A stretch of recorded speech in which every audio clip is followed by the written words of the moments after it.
And to open this event, which covers local health districts, community services, consumer groups throughout this great state of ours, is the Minister for Health and the Minister for Medical Research, two titles of which Jillian Skinner is incredibly proud.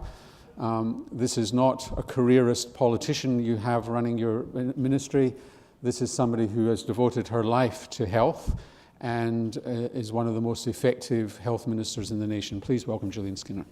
Thank you very much indeed. May I start by acknowledging the traditional custodians of the land upon which we meet, and to thank you, Uncle Alan Madden, Gadigal Elder, for your very warm welcome. I wish also to acknowledge the Parliamentary Secretary for Regional and Rural Health, my colleague, the Honourable Melinda Pavey, the Secretary, New South Wales Health, Dr Mary Foley, board chairs, board members, New South Wales Health staff, my staff, other partners, and Dr Norma Swan. Thank you so much for that very generous introduction. Look, I want to tell you that I am consistent. I notice that I'm wearing exactly the same outfit. How embarrassing. I like it though. You're special because I don't wear it that often. Welcome to the third annual New South Wales Health Symposium, Caring Now and for the Future Health System Sustainability. This is, when we decided on this title, sustainability, it was really before it became the local latest buzzword. But it's true, it is about sustainability, and I agree with Norman. Of course it's sustainable. It's sustainable because of the fantastic work done by everybody in this room. And I'm very proud of the fact that in yesterday's budget, which we saw an enhancement of over $929 million for the health system in New South Wales, we are able to deliver much more care. So we increased, dealing with increased demand, getting much better outcomes in terms of hospital performance because of the work that's done by the people at the coalface. It is about the core values that were identified in that video, but it's also about the magic that our clinicians weave every day, day in, day out. And I'm just going to divert from my prepared speech here for a minute to tell you, when at the weekend I went out to Westmead Hospital to announce the pre-budget announcement about the money that we would allocate to start the ball rolling on upgrading that hospital, $400 million plus in stage one that will start this next financial year. We were joined by the Director of the Emergency Department, Dr. Matthew Vukasevich. I speak about him frequently because, frankly, he's my inspiration. He told me many years ago that he knew how to fix that emergency department, but really nothing happened until there was a change of government and the devolution policy was brought in, which said, go for it. You've got the ideas about how to make things different, how to make it better, how to get better outcomes for your patients. And guess what? He's done just that. That hospital emergency department performance has improved dramatically in the 3 years that I've been the Minister for Health. And if I ever feel tired, which is not too often, but whenever I do, I just think of Matthew and the other Matthews in the system who are out there now putting into place the things that they knew for many years were what was needed to make things better for their patients and to make it more sustainable into the future. So today's symposium is all about consolidating the gains that we've made across New South Wales Health over the last 3 years and taking those gains to even greater heights. By building on our current platform of devolution, transparency, clinician engagement, performance improvement and funding reform, we can explore opportunities to further develop sustainability in our health system. It's fitting to be holding the symposium this week. 2 days ago, we released our third health budget, and it promises to further promote and enhance the gains New South Wales Health has made towards a sustainable health system in the past 3 years. As I said, the budget now stands at $18.7 billion in recurrent terms. That's $929 million, or 5.2% more than the 2013 budget on a like-for-like basis. And in 2014-15, an extra $300 million is being invested to meet increased patient demand for hospital and emergency department services. We'll provide an estimated additional 3.2% increase in acute inpatient separations from the last year, including an additional 3,000 elective surgeries. We also estimate an additional 80,000 emergency department attendances, a 3% increase. So if that's not sustainability and meeting the future needs of our hospital patients, then I don't know what is. With these challenges comes the challenge of how best to deliver those services.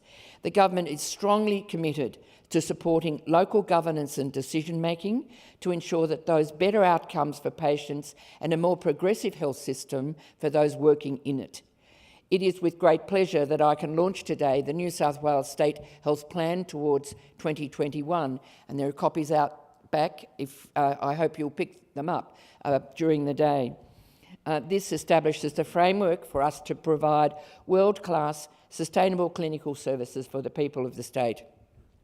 This plan is a solid framework built to drive improvements across the health system. It underlines the importance of research and innovation and the changing requirements for our health workforce. It reinforces our central aim, keeping everyone, no matter who they are or where they live, healthy and out of unnecessary hospitalisation. Spearheading the plan are 3 directions and 4 strategies. Our first direction, keeping people healthy. Disease prevention is the key to a sustainable health service. One of our key priorities is to continue to build on the excellent disease prevention work in New South Wales. Areas of focus include reducing smoking rates, driving down the number of new HIV infections, and tackling overweight and obesity rates. Our second direction, providing world-class clinical care. To ensure a successful patient-centred system, New South Wales Health needs to provide high-quality care first time, every time. Inpatient services will streamline processes, reduce unwarranted variation in care, introduce new service models to meet emerging health issues and tighten performance standards. And in these tasks, we are joined by the people we have in New South Wales Health, the Ministry for Health, in the pillars, and those of you working out in the local health districts and in our local services. I am very proud of the work that everybody's doing in relation to these very demanding initiatives. They will be consolidated through the whole of hospital program, a system-wide approach to patients with an emphasis on care that is streamlined, connected, and based on best practice. Direction 3 is delivering truly integrated care. Integrated care in New South Wales is about shifting the focus from the hospital being at the centre of healthcare to a broader focus across the whole of the healthcare system. Our integrated care strategy focuses on local health services to test new ways to link services to better support patients and create a more efficient and a sustainable system. Underpinning the success of these New South Wales State Health Plan directions are 4 strategies developed in order to make it happen. These strategies focus on the health workforce, on research and innovation, e-health and infrastructure. Our first strategy, supporting and developing our workforce, acknowledges that investing in the health workforce and respecting and valuing the contribution of volunteers is a crucial part of delivering patient-centred models of care. In 2014, a record 959 medical graduates commenced internships in our public hospitals. More than 1,800 new graduate nurses and midwives started work, bringing the total number of nurses and midwives working within New South Wales Health to over 47,500, a record number. We've strengthened and supported the health workforce.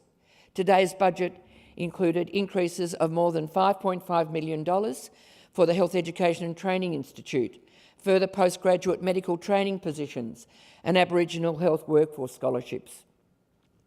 Our second strategy, supporting and harnessing research and innovation. As it's been said, I'm as proud of being the Minister for Medical Research as I am the Minister for Health. I regard research to be an essential and integral part of delivery of health care. It's not some luxurious add-on extra. We will continue our multi-million-dollar investment in health and medical research in 2014-15 and beyond to cement the state's reputation as a centre of excellence in innovation. The New South Wales State Health Plan continues to focus on building a globally relevant research capacity and, just as importantly, translating that research into innovative practice. Investment in research is vital to the future of the health system, and New South Wales is leading the way, I'm proud to say. As an example, this week we announced $24 million over the next few years for the Sydney Genomics Collaborative, an innovative lauded as far afield as the United Kingdom on the day the budget was brought down. Our third strategy, enabling e-health, has allowed New South Wales to be Australia's largest electronic medical record system in the country. Every day in New South Wales, more than 23,000 clinicians log onto 250,000 electronic records and order 140,000 tests. Those figures are staggering, aren't they? But under our plan, this system will be upgraded by adding voice recognition capacity. And the reality is that with these medical electronic records, what you're doing is avoiding duplicate tests, making it far more effective in the ones that we do order. Key initiatives announced in Tuesday's budget included $35 million to invest in improved IT systems, network connectivity, and to expand systems such as HealthyNet for more collaborative and integrated care systems. HealthyNet is being trialled in Western Sydney, Nepean Blue Mountains and the Children's Hospital Network, and supports integrated care for patients with complex and chronic conditions. Appointment of New South Wales' first Chief Clinical Information Officer will ensure a patient focus with strong clinician engagement and support for programs across the state's hospital and healthcare settings. Our fourth strategy, designing and building future-focused infrastructure. $4.7 billion has been committed over 4 years to rebuild New South Wales Hospital. Capital works projects worth in excess of $1.3 billion will unfold across the state in 2014-15. With the framework of the New South Wales State Health Plan in mind, I'm truly excited about how far New South Wales Health has come, and even more so for its future.